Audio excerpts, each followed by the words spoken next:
आऊज़ बिल्लाहि मिनश्शैतानिर्रजीम बिस्मिल्लाहिर्रहमानिर्रहीम मुअज़्ज़िज़ ख़वातीन व हज़रात अस्सलामु अलैकुम व रहमतुल्लाहि तआला व बरकातुहू।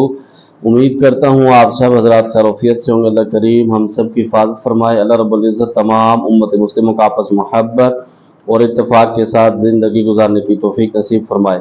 मुअज़्ज़िज़ ख़वातीन व हज़रात, चिल्लाकशी के सीरियल में आप तमाम को खुश आमदीद कहता हूँ। अगर आपका कोई भी सवाल हो अमलियात के मुतालिक, चिल्लाकशी के मुतालिक, इशारात के मुतालिक, जो लोग अमलियात सीखना चाहते हैं, चिल्लाकशी करना चाहते हैं, वो भी रब्ता कर सकते हैं। जो लोग अपने मरीजों को इलाज खुद करना चाहते हैं, दोपहर 3 बजे से लेकर शाम 6 बजे तक आप लोगों की फ़ोन कॉल सुनता हूँ। इस दौरान तमाम मसाइल डिस्कस कर सकते हैं। भाई, जिन्नात को ताबे करने और तस्खीर करने और तशखीस में क्या फ़र्क है? जी भाईजान, ताबे और तस्खीर करने में तो कोई ख़ास फ़र्क नहीं है, बस नाम की तब्दीली है। क्योंकि जब आप तस्खीर करते हैं तो तब भी आप कहते हैं कि उसको मैंने अपना बनाना है, या आप जब ताबे कर रहे होते हैं तो उस वक़्त भी आपकी ख्वाहिशात यही होती है आमिलीन की कि जिन्नात मेरे बन जाएं। तो एक ही बात है। नंबर 2 पर कि तशखीस जो की जाती है, अब उसके अंदर एक तो जिन्नात के मरीज़ की तशखीस की जाती है कि इसको जिन्नात हैं या नहीं है, उसके अंदर ये फ़र्क है। और इसके साथ तशखीस के जो मामलात हैं वो बीमारी के चेकअप के लिए किए जाते हैं। इसके साथ ताबे और तस्खीर के साथ इसका कोई वो नहीं है। अल्लाह पाक आपकी जान और माल, आपके ख़ानदान की हिफाजत फरमाए। आमीन सुमामीन। आपकी दुआएं देने का बहुत सारा शुक्रिया। अल्हम्दुलिल्लाह हमारे ख़ानदान के तमाम लोग महफूज हैं। हाँ, उनके तकरीबन 95% घर गिर चुके हैं सैलाब के अंदर, और अल्हम्दुलिल्लाह उनकी जानें और कुछ हद तक उनका माल भी महफूज है। बाकी उनका माल जो है उसके अंदर संदूकें हैं या दूसरे बिस्तर हैं, वो भी काफ़ी हद तक बह चुके हैं।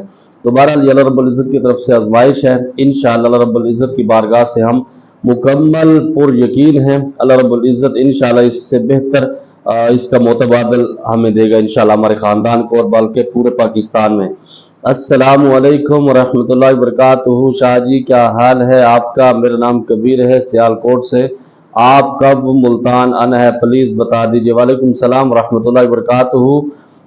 जी कबीर साहब, मैं बिल्कुल मुल्तान में हूँ, लेकिन इस वक्त मैं मुलाकातें नहीं कर पाऊँगा। उसकी वजह यह कि मेरे ख़ानदान के ऊपर बहुत बड़ी अल्लाह रब्बुल इज़्ज़त की आजमाइश है, और जिसकी वजह से मैं उनकी खिदमत के अंदर मसरूफ़ हूँ। बहुत सारे मेरे ख़ानदान के लोग मेरे डेरे पर हैं, उनका देखभाल, खाना पीना, बहुत सारे उनके घरों के बंदोबस्त करने, जिस वजह से मैं मसरूफ़ हूँ। तो फ़िलहाल तकरीबन महीना 1.5 महीना या हो सकता है इससे ज़्यादा भी मैं मुलाकातें ना कर पाऊँ, तो इसके लिए माज़रत चाहता हूँ।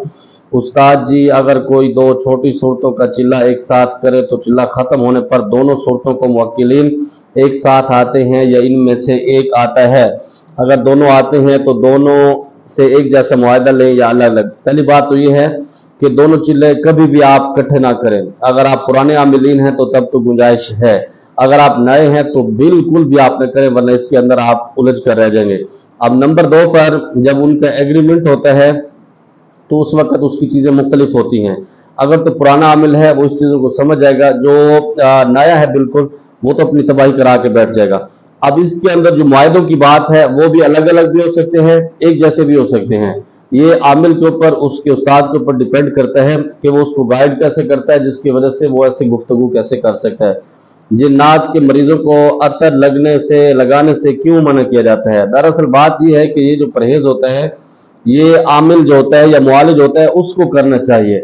वो अपना टाइम बचाने के लिए, क्योंकि आमिल के पास या मुआलिज होता है उसके पास टाइम कम होता है, वो हर जगह पे जाना भी होता है, तो वो ये पाबंदी अपने मरीज के ऊपर लगा देता है, जिसकी वजह से। और नंबर 1 पर, और जिसको चूड़े जिन्नात होते हैं, जब आप उसको खुशबू लगाते हैं उसको वैसे ही तकलीफ होती है, क्योंकि खुशबू इतर हमारे नबी अलैहिस्सलातु वस्सलाम की पाक सुन्नत मुबारक है, और जो कुफ़ार हैं उनको हमारे नबी अलैहिस्सलातु वस्सलाम की सीरत, सूरत, इन सारी चीज़ों से या सुन्नत की जो भी चीज़ें हैं उनसे उनको तकलीफ होती है, जानी तौर पर भी, और उनकी बहुत सारी चीज़ें इससे उलझ जाती हैं, जिसकी वजह से वो इसको तकलीफ देते हैं। लेकिन मैं ये समझता हूँ कि जिन्नात के मरीजों को खुशबू अच्छी लगानी चाहिए, टाइट किस्म की लगानी चाहिए, क्योंकि जब उसको तकलीफ देंगे तो वो खबीस भागेंगे, क्योंकि लातों की भूत बातों से नहीं समझते। ये इंसानों के अंदर भी ऐसा है और इस तरह जिन्नात के अंदर भी ऐसा है, तो उस तरह करना चाहिए। न्यू चैनल सर, चिल्ला कशी की अकसाम बताएं। चिल्ला कशी की बहुत सी अकसाम हैं। अब आप ये बताएंगे चिल्ला कशी आप क्यों करना चाहते हैं, फिर उसके बारे में आपको बताऊंगा, क्योंकि हजरात के लिए, फिर उसके लिए, ज़कात के लिए बहुत सारी चिल्ला कशी की कैटेगरी हैं। आप बताएंगे कि आप किस लिए पूछना चाहते हैं। फिर क्या कह रहा था पिशावर वाला के दासद, मावई दा पिरियान दे और दा खतरनाक मखलूक दे। सही था।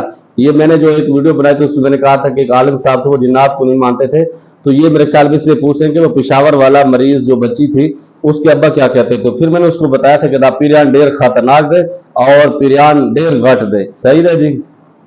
सर प्लीज मैं चिल्ला करना चाहती हूँ प्लीज। जी मेरी बच्ची, मेरी सिस्टर, आप बिल्कुल कर सकते हैं। आप व्हाट्सएप तशरीफ आइएगा, आपको डिटेल बता दूंगा। अगर आप उस काबिल हुए तो जरूर करवाऊंगा, वरना माजरत के साथ आपको इज्जत से रुखसत किया जाएगा। काफी आमिल अमल करते हैं कि दिमाग कमजोर हो जाता है, क्या सही है? शाह जी बिल्कुल ऐसा होता है कि बहुत सारे अमल करने से आपके दिमाग के ऊपर असर बिल्कुल पड़ता है।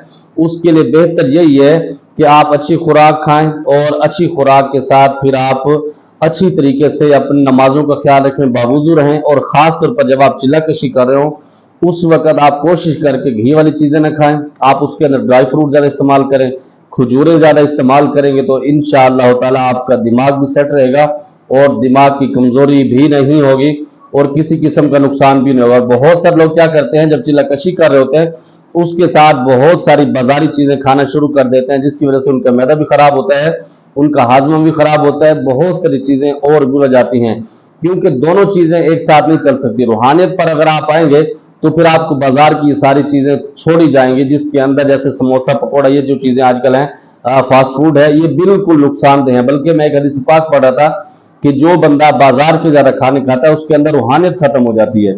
अब आप इससे खुद अंदाजा लगा सकते हैं कि जिसके अंदर रूहानियत ही नहीं रहेगी तो वो चिल्लाकशी में क्या करेगा, बैठ के वो क्या करेगा, खामखा जख मारता रहेगा। उसको सवाब तो जरूर मिलेगा, जो आप कलाम पढ़ रहे होंगे सवाब जरूर मिलेगा, लेकिन उसका वो रिजल्ट नहीं मिलेगा जो मिलना चाहिए। सर मेरी वालदा सैयद हैं पर मेरे वालिद सैयद नहीं हैं, तो मैं अपने आप को सैयद मान सकता हूं?